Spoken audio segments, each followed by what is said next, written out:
By then, I'm so settled now. But you are coming here, both of you, you get married. He's a student. I'm a student, remember? Hey, you guys. I'm a student. He's paying for his school fees. And there's another thing in Australia. There's the fear of, you know how you date a person who has their permanent resident and you fear that they think that you're getting them because... So that you can get the permanent resident. Yes. So he was a permanent resident at that point? Was not. No. And you? No. Okay. No. So that was a fair deal. Like I thought, because I'm in that space where I have lost a lot of trust. So when I came, I knew he knows that I'm not here for anything. And I also know that he's not here for anything that So we are both working our way up together. We are working our way. And we put the first standard we put in our house, everyone is walking their way. We are dating, but you have your journey, I have my journey, and we'll meet somewhere. We'll know where we meet. And it's tough. And now, with this journey, at what point do you guys now start applying for your residency? How does that go? Now, by then I'm in bachelor's of nursing, and my sister has just arrived in Australia, so they're settling her also and showing her how to drive and all that. There's that. 2 years down the line, 2021, 23, 2 years down the line, I'm finished with nursing, and the COVID happened. And COVID happened. The reason I'm smiling is because it was a blessing to some people. Well, people in healthcare. Yes. Yeah. And it was a very big thing that we never wanted to happen to others. Yeah. So COVID happened, and that's how we were absorbed in Australia quicker than we thought. The people who had finished nursing by then, they were actually absorbed as permanent resident in Australia quicker than, because that's not the normal way. It was a bit quicker than there was need. There was actual need for that, and that's how we got absorbed in 2023. Okay. The big thing is I got my registration, my bachelor's, my registered nursing registration, but then I have a baby. The moment I got my RN, I already had my enrolled nursing because I finished my diploma a long time ago, and now I'm practicing here and there. But then I finished my RN, I have a baby. From the writer of the book Beyond Survival. This immigrant lived experiences, raw, real, and unapologetically human. This is more than just stories. This is resilience, healing, and rising beyond what tried to break us. Welcome to Beyond Survival Stories.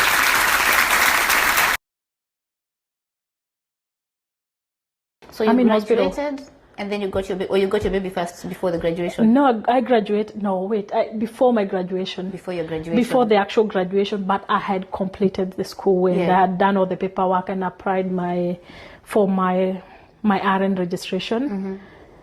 But now, because you know how you need the 1 year rotating in hospital, I couldn't do it. I have a small baby. The baby came in. Yeah. And now let's change now, because now we've changed gears a little bit here. Now motherhood has come in. How was that process like for you? Because as much as you had family, and I know family can step in to help you here and there, but they also have their lives, their busy lives. How was that like for you when you became a mother? Very, very fearful. I would say, you know how people say when you get, I don't know if that's the same because you're a mom also, when you get the baby, you get the excitement. I was happy that I have a baby, but then I was asking, what next? What do I do with the baby? I'm happy, but I don't want to show other people that I'm not grateful that I have this baby. But what happens? Remember I told you, with Michael, we were actually really trying to work everything else by ourselves until we got the permanent resident. But even before then, we had a lot of, because we are all making the same amount of money, we didn't see the need of organizing our finances in a better way. Now you are a mom, you get your baby, you are paid a bit. I don't have my permanent resident yet at this point. You get paid your maternity leave and everything stops. 2 months later, 3 months actually. So you're not getting any financial help from the government? No. Because you're not permanent resident? I was not, no. So how does that work for you? given the person I was. Remember, I told you I'm very hardworking, and I want to have money, and I want to have my own, my own way of thinking of and living. Fear comes in, and the doubt, and now feeling that I cannot be able to do this. Even no matter how I do it, I'll not be able to maneuver this. And remember, we said we had family, and by this time my brothers are here. 2 brothers, one just arrived.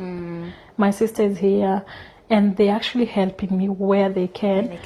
But they're studying. I can't tell them to stay in the house and watch the baby. Otherwise they will ask me for school fees. I can't pay for that. And also they are like, sis, we'll help you a little bit where you don't have to pay. Now we are living in the same house because we are trying to cut off all the bills. We are living in one house. And the good thing is that they would help. They would not pay the full rent for me. That my rent was paid by the whole household. They still paid for my husband part, but then for myself, I didn't pay anything. That was a blessing. That's the only thing I would say that was a big thing for me. But then the fear, the uncertainty of having this baby, and now the fear of thinking, how do I move from here? Where do I take this baby? What do I do? Like, that was the questions that they are running in my mind every day. How will I survive? But then, and my husband is there, and he's very, very supportive.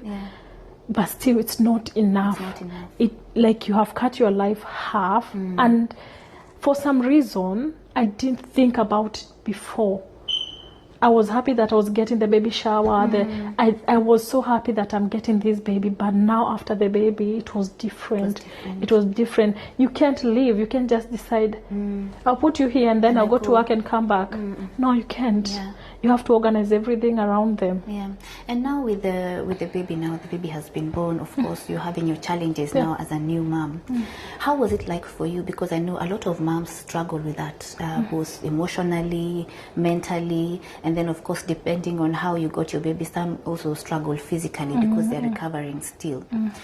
How do you feel like you coped during that time? What do you think helped you cope through that period?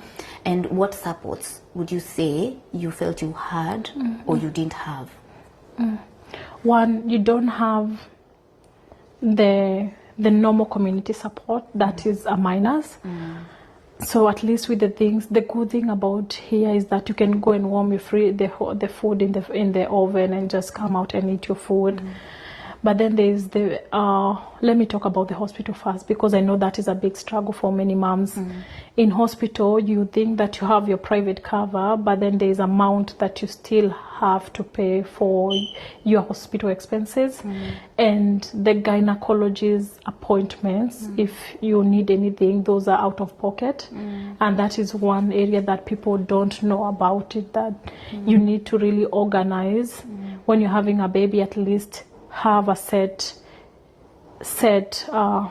amount that you have kept for this baby. Otherwise, you get so much stress because you go to the gyna, they will ask 300. Let me pause you a little bit, because you've brought a point that actually I had not thought about. Because me, when I had my babies, I was a permanent resident, so most of the things were covered. But now for you, because you don't have the permanent residency, everything is either from your insurance or out of pocket. Take us through that. So in terms of having a baby at that point, you are pregnant, the first thing you go is the checkups, the scans, all those things that entails a motherhood journey during pregnancy. With the insurance, they might tell you you can pay out of pocket and then we'll rebate, we'll get a reimburse you. But then they don't reimburse you the full amount. You have to still pay out of pocket. And then it depends with who you choose. If you choose a public hospital, it might be cheaper for you. If you choose a private hospital, they'll pay the expense in the hospital, but there's some amount still you need to pay out of pocket. And also with the scans, it depends with where you go. Because some of the scans, I think unless you go to public hospital, but the scans you have to pay out of pocket in every pay that you do, you have to do that. And I didn't expect these things.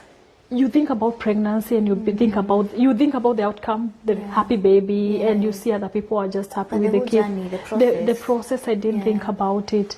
And also something else that I didn't consider was support. Support was mom was not here, and I thought that would be really helpful if she was here during that time. But also there is the looking things in a bigger picture, whereby if she comes here and we stay together in the house, for me I was like, it will not make economical sense. So I thought I would just struggle with my kind of the baby. And the pram, I don't know if everyone feels the same, but the pram, having to pack up the pram, removing the car seat, the standard that, in Kenya there's no standard that you have to keep your baby in certain standard. Here there's the requirement of the car seat, there is the pram, there is the cot. Whether they sleep in it or not is your choice, but you have to have it. There are all those things that comes with motherhood and staying alone in the house, because your partner might not be able to stay with you because you need them to go to work so that they can provide for you guys. They are not like, I don't want to stay with you. They would like to stay there, but it's not doable. Financially, it's not going to work. It's not going to work. And those are the things that I feel like I got support in some way, where I told you I had my sister around, and also a friend, my family friends. That's something I have a lot of people who are very close to me. A family friend was living with us. I had that with me. But still, I could not tell them, don't go to work so that you help me with the baby. I was really independent, and there's expectation. Once you have your mind expecting a person will help you, you really get frustrated if they don't. So every time I thought, if my sister can help, I take it as an appreciation. If they can't, I'm still happy. I'll still survive. Whether the baby will cry, I'll leave them to cry for some time. And there's another thing is, some moms don't want even their kids to cry at all. And sometimes you need a break from even your kid, just for 2 minutes. Nothing will happen. Even the nurses will tell you they won't break. They won't break because of crying. But because you are the first time mom, you're like, oh, this is my adorable baby. They can cry, and you're holding them. They are crying. They are not sleeping. Like my son was not. I don't know, but my son was not sleeping. In every 2 hours, he was waking up. So there's the sleep deprivation, and you can't even leave them for 2 minutes because you love them so much. It's very tough for moms. Very tough. And as a tired mom, you can't look after the baby when you're exhausted. You can't give them the best. So it's always good if you can put the baby down and also have some rest for yourself. And now, of course, there's a work. You've taken time off work, but finances. You have to think about your finances as well. At what point did you feel like, or did you ever feel like you had to choose between taking care of your baby and going back to work? Did you ever get to that point? For me, it was crying. I really did cry, because 6 months, now we're in, like I told you, I got paid for 3 months. Now the next 3 months, the pay goes down. We had things that were working alongside, because we had been working in our investment and all that. And when you're working to something, there's the expectation of the amount that you have to pay per month. So the expenses are still there. Remember, you have a baby. There's expected the expense for your baby also. There's clothes, you didn't buy those ones. There is diapers, they're not cheap. So the expenses have gone up. Your pay is still there. Still down. It's actually going down, because you're not even going to work. It's going down. And I didn't know now, because we were on the process of getting our permanent resident. We have this baby. We had to go to Canberra when he was like 3 weeks to get, I think 3 weeks or 1 month. I can't remember. He was very small, so that he can get a passport, and so that we can continue putting on our documentation for our permanent residence. We finally got it, but then I thought that I can apply for government help, because now you're a permanent resident. That's why I was like delaying. Then I realized, sorry, you can't get that because you're not 2 years in Australia. Oh yes. I didn't know that. That's another part that I didn't know for moms who are in Australia. Now I'm trying to think about everything. How will I survive? And how will I not keep showing up for my baby? And the thing I was praying, and I was really praying to God, I want to be an intentional mom, a mom who will be there for the kids. But the obligations, I'm thinking, now I have to choose. I think the moment where I felt like I need to choose between going to work and staying with my baby, it was such a difficult time. I would say very, very difficult. One, because you are leaving your baby at home, and we were alternating between my husband and I, but still I felt like my husband would not take a good care of me. We always know we are the best. The moms, if they're not there, it's not going to work. And the dad is good, but then what happens with the dad? They'll be happy staying with the baby, and then when you come back, there's also the responsibilities, the other things that you have to do. They might not be able to take. With women, they're able to take a very big portion of their day. Like they can be taking care of the kids, cleaning, cooking, and doing everything, because moms are nurturers by nature. But when you leave your kid with your husband, not everyone, but most of the time, they'll really take good care of the kid, but they'll not be able to multitask like you do. So once you finish your work, there's the work back home. And so at what point does this shift for you? Because now I know we are going now to talk about your career and what you do. So at what point do you have that shift in terms of now the finances are not financing, something needs to change? Take us through that.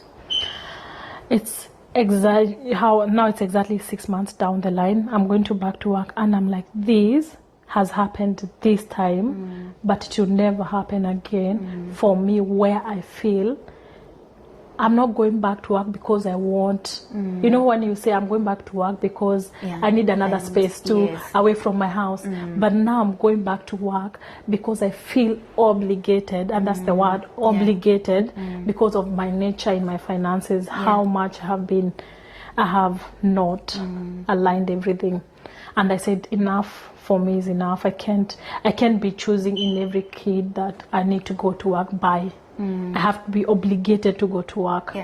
I need to have that point where I say, I'm choosing to go to work because I want to increase something, but not because I have to go to. And I was thinking, what are the ways that can help me get to that level of having a choice more than obligation as a person?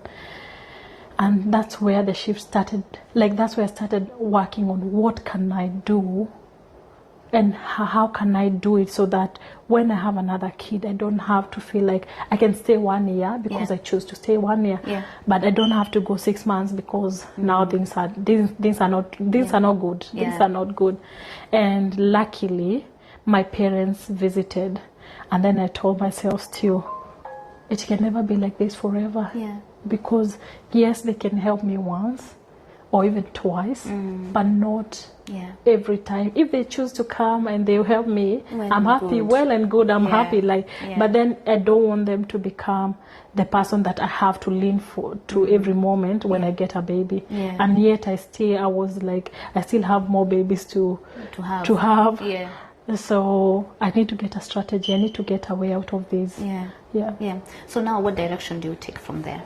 Now it's more of like intentional financial life, being intentional in everywhere, because what I realized, even with the finances that I was getting, they were not well organized. Yes, I was doing something here and there, and also doing whatever. You know how there's this in our Kenyan Bible, let's invest in this, and everyone goes to that one.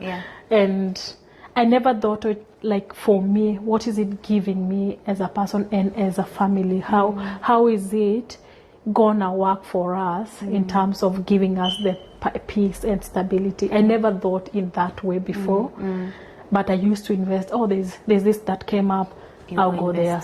I'll go. If I have money, I'll go there. And sometimes it's more of like your lifestyle. I had inflated so much now that I can't be able to cut some of the things. So it's now looking at everything. Why is my money? Because if I don't have enough time to go to work, I have to know this money that I'm getting, it has to really serve the needs that I have. I'll start with the essential needs. How will the same money that I'm making sustain my life that I'm living now. Yeah. And that's where now all this is starting to, I'm building hills, I'm trying to build blocks and blocks and blocks so that it can now become something for us to cover us in future. Yeah. So now, because I know you you have your own business that you run, and now we're talking about finances. Now I'd like you to talk about your business, what you do, and how that idea came about, how you started, and how it helps other people. Yeah. My business was born now after the second born. I had the first born, and that is 2023, and now 2 years. I told you I started building. That's when I started building. Now my life, that was personal, my personal life. Yeah. And now in 2025, I'm blessed with another baby, a girl this time. And I started doing things like I did there was something that I was selling, and it's sales, like you can sell it from home. It is a cooking gadget that I was selling. And then that's when I was down, and I'm thinking the people who are doing good in this is because they love what they do. And I'm praying. I got baptized in 2020. This is my faith journey. My faith is very correlated with what I do. And I remember when I got baptized, my pastor said, "You are in the healing ministry."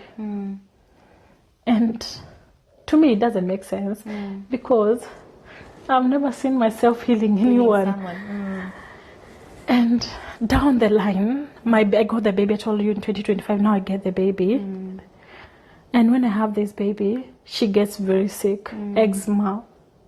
It was really tough for me because it was one hospital to the other one. Like, I can tell you how much, if I forgot to take a photo, I might send you that one, how much tubes of medication I had in the drawer, because I would try this, stay for a month to see if it is working. It doesn't work. Sometimes go to the hospital, get some creams, they apply, it gets better, and then it doesn't work again. Apart from the eczema, she started getting boils from one area to the other one, and she was really small. And I'm sitting down, I'm thinking, now I'm selling this gadget I'm telling you about, and the people who are doing it, they're doing it so well. And I'm sitting down and I'm asking God. And I'm a very prayerful person. I'm asking God, if God, you said that I'm in healing ministry, What is this? what is this? What is happening to my daughter? Yeah. And I didn't get of course I didn't get an answer. And I was like, I'm getting discouraged. And is it true that whatever she said, that's where I'm supposed to be serving people, or that's where the ministry that I should be serving? Anyway, the next day, exactly the next day after this is happening, I'm in a very down state because I'm not sleeping. My baby is having eczema that she's not sleeping. So at the end of the night, I'm holding her. And the first baby, now we have two babies. The other one is 2 years older. My husband was fully taking care of that. So the younger one, we didn't like co-share during the night or you hold the baby. It was just me fully holding because he needed to take care of the older one. And he used to take him to daycare during the day. No, in the morning when he's going to work. So I can't get him up to hold the small baby. It doesn't make sense. And now we are living just the two of us. We don't have the big family because members. We moved and we had now we are living just the four of us. And the next morning his mate comes in my house, and he's very funny. He's just like, "Mama Layo, we are just talking, what's going on?" And I'm like, you guys have skills, because my husband and him, they are good, they do cars and they do really good job in cars. And I'm like, you guys have something for your life. At least you don't have to really depend on employment. Now look at me now, like I can't do anything. I don't have any life. And he's there saying, "Oh, you know what? Everyone has something that they can give to people." And he leaves. And that is a conversation that is finished at that point. And then the next day I'm praying and I'm thinking, what is that I have to give to other people? What is that I can give? And I know that I really relate with moms. I love moms because I know how much the pain, the struggles, the requirement or the choices they have to make sure they are at work, to make sure they are building happy home. They're not raising entitled kids. And now I have something that is working for me, because we all came to Australia to get a better life. And it's not about the job that you are in. It's about the life that you want to create for yourself and your family now. I thought, this is something that I can actually give to people. This is a healing ministry for me. And because I didn't go to the hospital to practice as a nurse. I practiced in community nursing, and I know how much nursing by itself is more of like, you realize the prevention is better than cure. And I'm like, this is something that we can cure as a community, because before then we had a lot of disagreement in terms of financial life with my husband, but now we have peaceful communication. I'm thinking, this is something that I can offer to people. I can teach them how to build this and actually know that whenever they are living their life, whenever they are going to work, the money that they are making is serving them. They are not, there's a purpose to attach to this money, and you don't have to compare yourself. You don't have to live. I don't have to live your life. You live your grace life and your family, and I can live my aunt's life and the family. And there is the society expectation to add on that, because like when we got our house, we had all, you know, the voices. Everyone is telling you can buy here, you can do this, you need to build, you need to do this. But then you come back to ask yourself, what is this giving me? People advice are very good, but you have to know where to filter and get the right thing for you. What works for you. What works for you. And even where we bought, it's just a different area from, like it's just because it was what was serving us at that point. And we are different, we are in different life, but it is more of like getting to that essence, getting to that place where you are grace and showing that to the world. And that is where my passion was born out of. A mom wanting to get a better life, a mom not wanting to choose between going to work and raising a family. And if they are going to work, they are so sure. So they are peaceful, because if you're peaceful, you know that whatever I'm building, it's actually worth the sacrifice.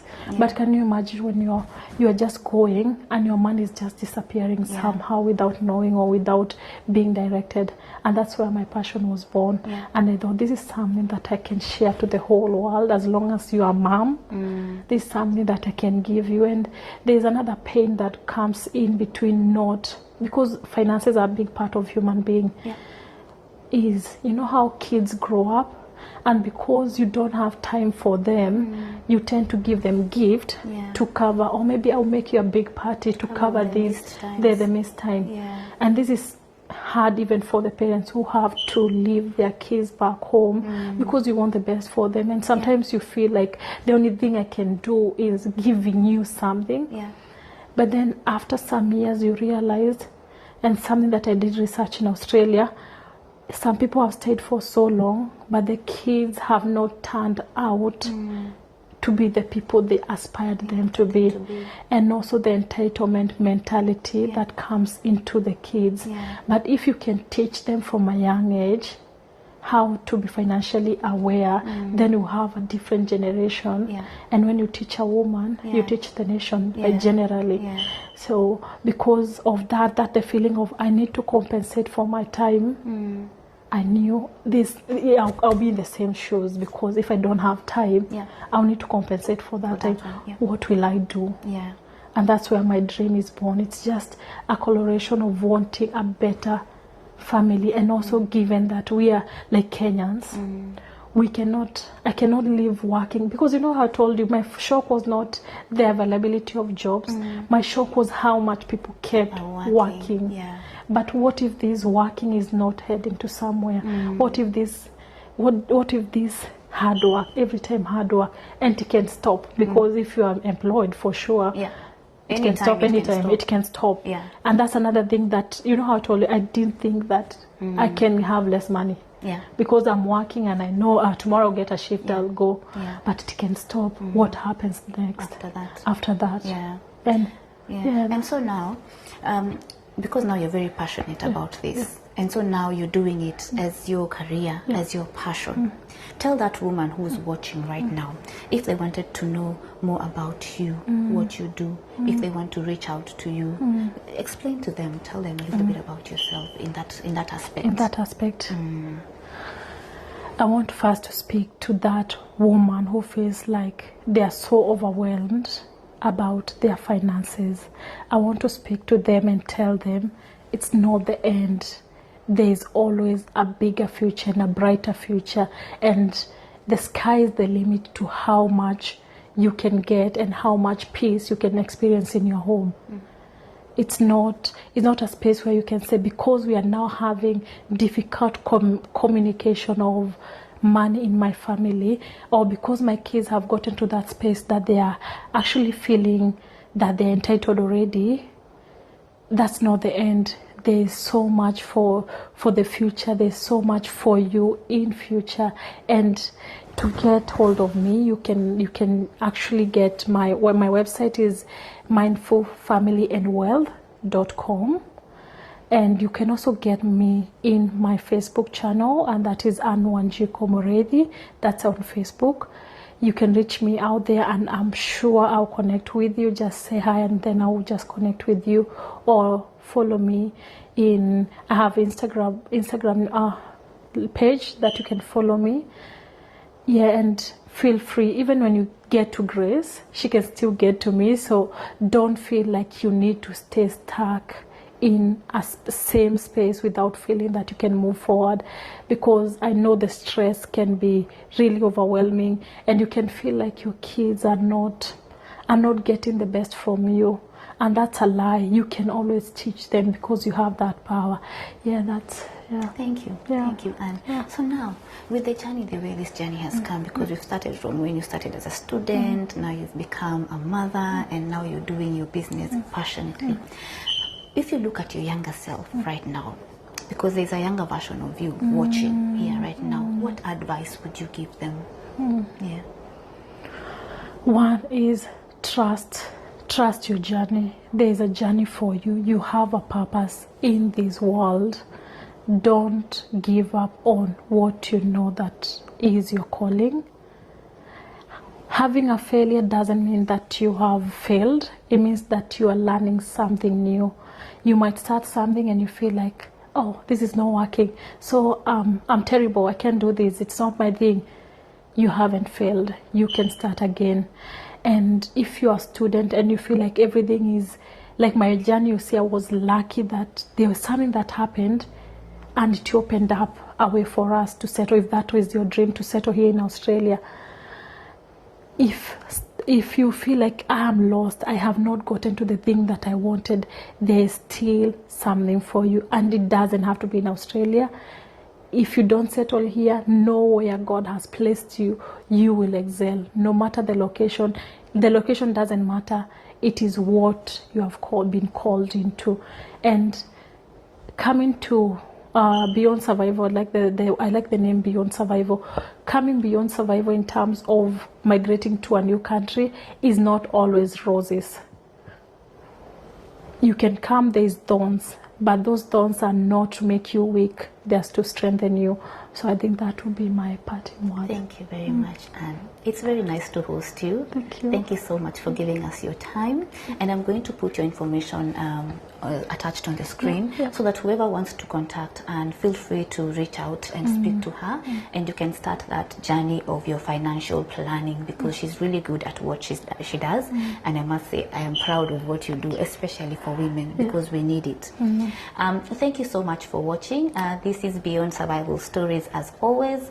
I've been hosting Anne and my name is Grace Mburu. If you feel you've resonated with this story, feel free to share the story, comment, like, and subscribe to the channel for more interesting stories. Don't forget to go back and reach out on Amazon.